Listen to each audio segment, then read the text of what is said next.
This is for May 6th to May 13th, Energy Day by Day by Elisha Keating from Wisdom Seekers, and I do hope you enjoy it. And we're going to start out with, of course, Sunday. And here I will pull.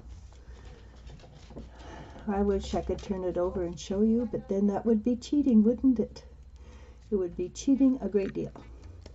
But it would be more fun, right? Let's try this.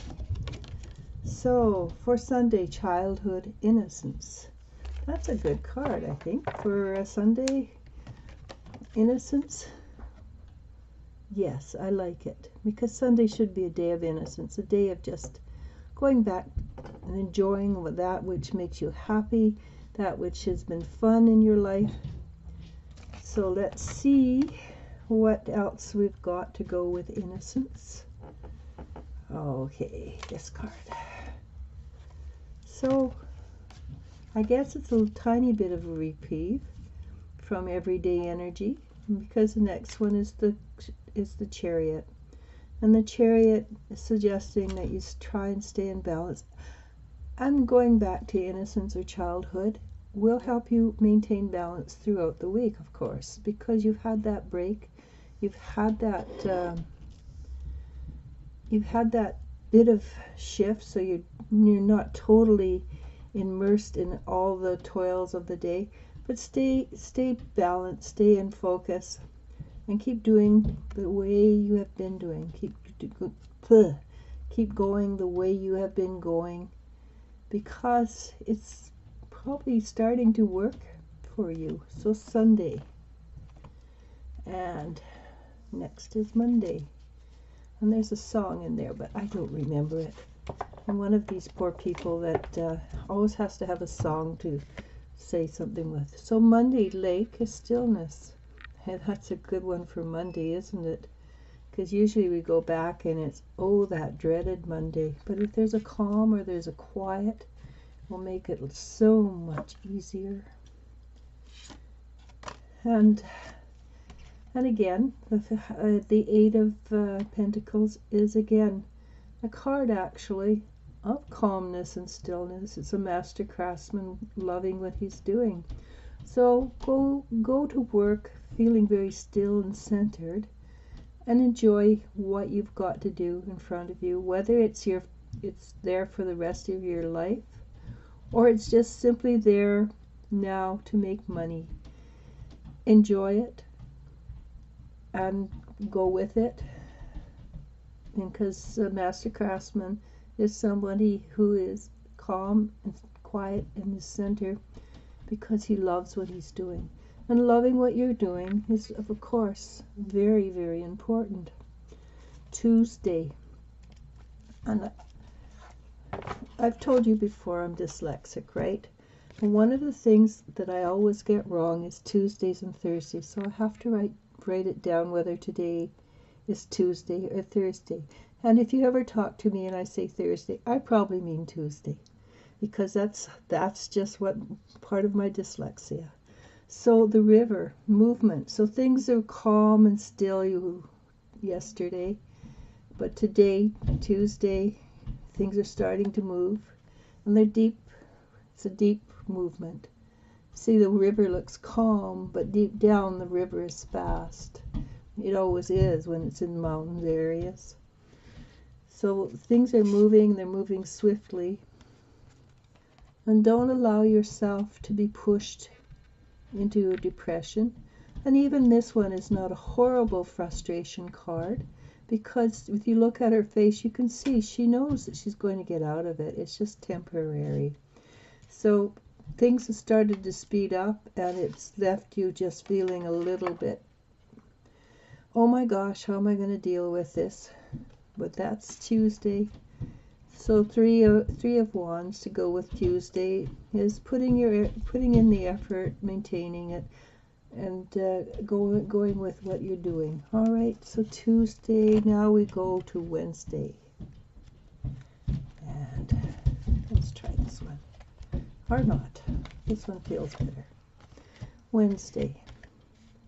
Ancestors, generations. Really, that's ancestors' generations often has to do with genetic coding and how it will affect you and how you react. And many times there are genetic predispositions that have come down through the lines. For instance, many people think about cancer. My father had cancer at 45, colon cancer, so 90% chance I'm going to get colon cancer.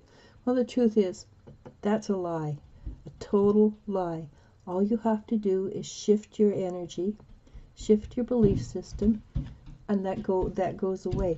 Now, if on the other hand, your family have been shaman, you want to keep it. You don't want to shift your vision. You don't want to change your ideas. You want to keep them. So you can. It all depends on the circumstances. And today, Wednesday, the Knight of Wands, new energy is coming up, which is giving you freedom because you're learning more. And it's not knowledge you've gone out and gotten a book. It's knowledge that is surfacing from within you. So that's the genetics, right? And that's the shaman. And every one of us has, in our past, the spiritual knowledge of our ancestors. And I'm talking way back. It can go back way, way back to caveman days even, where you knew how to talk to the bison and say, hey, I honor your spirit, but we need to eat. Can you help me?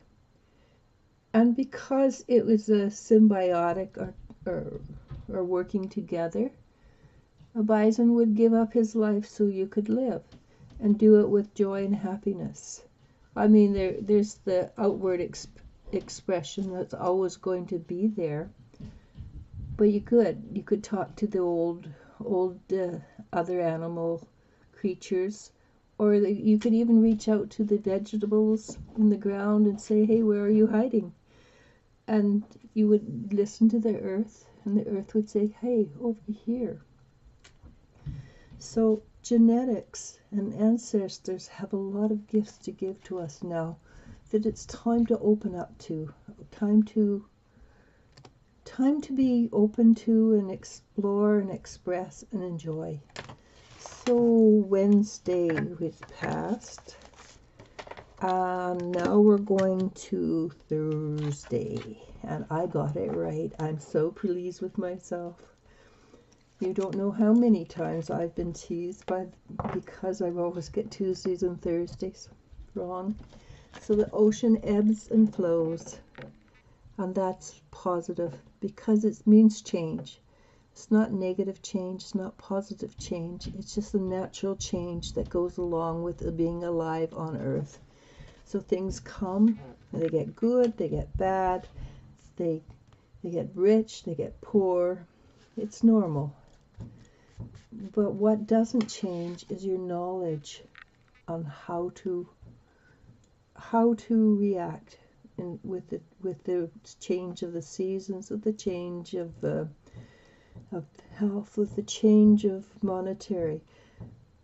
Because you know that as long as you stay in balance, the strong male energy, strong female energy, the yin and the yang, that you're going to be fine. That there's always coming behind us, and there's butterflies there, so you may not be able to see them, but they always come behind. That there's going to be a shift of change, and things are growing. And so Thursday is a day, and excuse my dog, he's being a bit of a pit right now, but everything is changing and growing and becoming more. So it's a natural ebb and flow. It's fine, it's good. And so far this week it hasn't been rough. So now we go to Friday. And what do we have for Friday? Oh, isn't this wonderful? Love or compassion. And did you know that Friday is the day of love? That's why we put out romance on Fridays, because it is ruled by the goddess of love. And I'm sure I've said that before, but this is a perfect one for Friday. Love. And it's not just, it is love that is of the heart. It is to give to yourself. It's to give to others. And what do the little blue cards? Oh, perfect. So Friday has the sun, and the sun is a joy card. And true spirituality is joy. Very, very definitely joy. And what could be better for Friday, right? Love and compassion and joy from the heart. Full-blown joy. So Friday is going to be an awesome day for most people who are comfortable with love. If you're not comfortable with love, then you may have a bit of a problem. But Saturday comes, and it always does, and brings with it a dawn, a new beginning. And after the day of love, what is a better thing than growth and change and becoming more?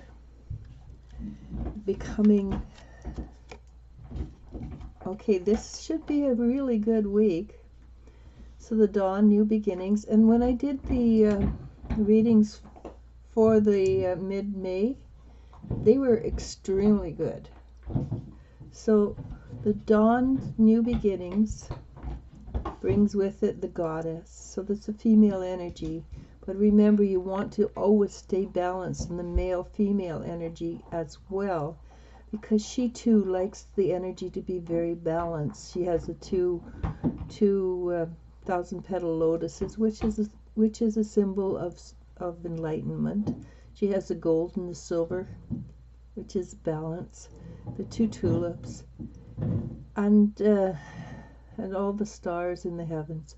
She's there to support you. The goddess, she looks after her people very well, but she's also extremely hard taskmaster. So when you get the goddess, and we got the goddess this Saturday, walk carefully, honor her greatly, and watch over your back, because she is not known for being nice if you don't behave well, and she has very strict rules. But we don't mind, because she always forgives. And the whole week suggests that we're moving into the week we're going through the Fool. New beginnings, brand new everything. I love the Fool. The Fool means that the future is open to anything we want, any potential, any possibility. The trick is for you to choose the good one, because there are many potentials. But right now, we've got the goddess, and we've got the sun. So the potentials are pretty high that it's going to be fabulous. And why not? We deserve fabulous. We've worked hard for it over the seasons. Stay in balance. Allow yourself to grow in knowledge. Don't be afraid to take risks. It might be a little bit of a stumbling block at first, but don't be afraid to take risks. Enjoy what you're doing as you're doing it. And stay focused. Stay doing what you do best. And also the Chariot means if you get thrown off balance, know that you can always pull yourself back in. There's no problem with that. So, childhood innocence, new beginnings, ebb and flow, ancestors, river, stillness, and crowning glory, love. And it wasn't in order, I recognize that. But why not end with love? Because, hey, they're all really good cards. They're all things are looking forward. I'm kind of excited. Doesn't mean it's going to be easy. I apologize if you got the impression it would be easy, but I can promise you it will be good. So on that note, namaste, namasko, bye.